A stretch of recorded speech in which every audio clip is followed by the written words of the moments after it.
Hello, we are in Photoshop. In this tutorial, I will teach you how to create the clipping mask like that we have generated here.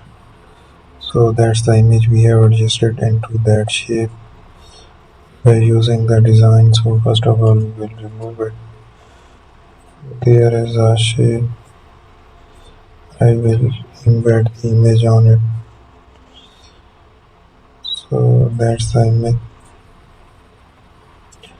I will stretch it,